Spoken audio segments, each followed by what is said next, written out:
అందరికీ నమస్కారం. నిన్న ఒక వీడియో చేసాం మనము. భారతమ్మ గారిని, జగన్మోహన్ రెడ్డి గారిని మార్ఫింగ్ ఫోటోస్ పెట్టి ఎంత దారుణంగా ట్రోల్ చేస్తున్నారో టీడీపీ వాళ్ళు అని చెప్పేసి. అందులో యాక్ట్ చేసిన ఆ వ్యక్తి పేరు సునీల్ అంట. నాకు ఇందాకే తెలిసింది. అతను ఒక వీడియో చేశాడు. వీడియో చేసి నాకు ఆ స్క్రిప్ట్‌కి ఎటువంటి సంబంధం లేదు. నేను స్క్రిప్ట్ రాసుకోను, డైలాగులు రాసుకోను. ఎవరో చెప్తే నేను యాక్ట్ చేస్తున్నాను. అండ్ ఎవరో డబ్బులిస్తే నేను యాక్ట్ చేస్తున్నాను. నాకు ఆ వీడియోకి సంబంధం లేదు. ఎవరైనా బాధపడి ఉంటే నన్ను క్షమించండి అని చెప్పాడు. Okay, fine. క్షమించండి అని అడిగారు.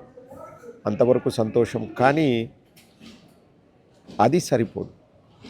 సునీల్ అనే తమ్ముడికే చెప్తున్నాను. ఎవరు నీకు డబ్బులిస్తున్నారు? ఎవరు స్క్రిప్ట్ ఇస్తున్నారు? ఎవరు నీ చేత అలా యాక్టింగ్ చేయిస్తున్నారు? ఎవరు నీకు ట్రైనింగ్ ఇస్తున్నారు? ఆ విషయాలన్నీ కూడా చెప్పాల్సిన అవసరం ఉంది.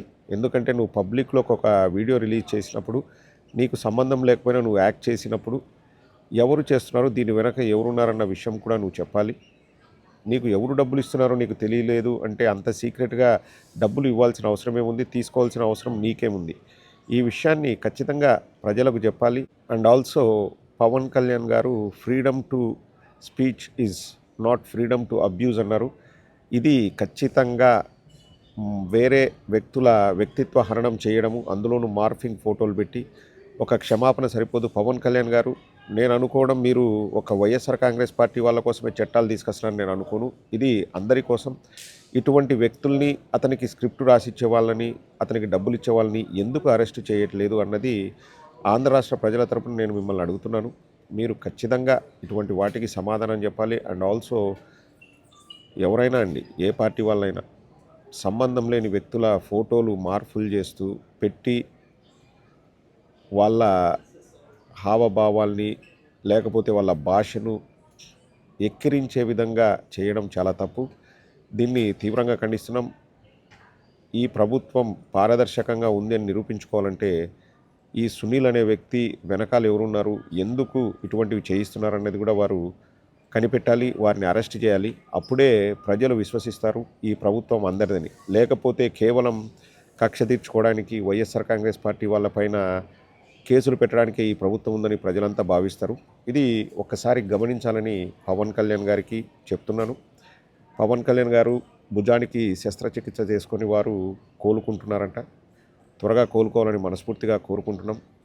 కానీ పవన్ కళ్యాణ్ ఒక్కడే కాదు, ప్రభుత్వం ఉంది, హోమ్ మినిస్టర్ ఉన్నారు, సంబంధిత అధికారులు ఉన్నారు. ఇటువంటి వాటిని అరికట్టకపోతే రేపు మేము అధికారంలోకి వచ్చిన తర్వాత తప్పకుండా చర్యలు తీసుకుంటాం.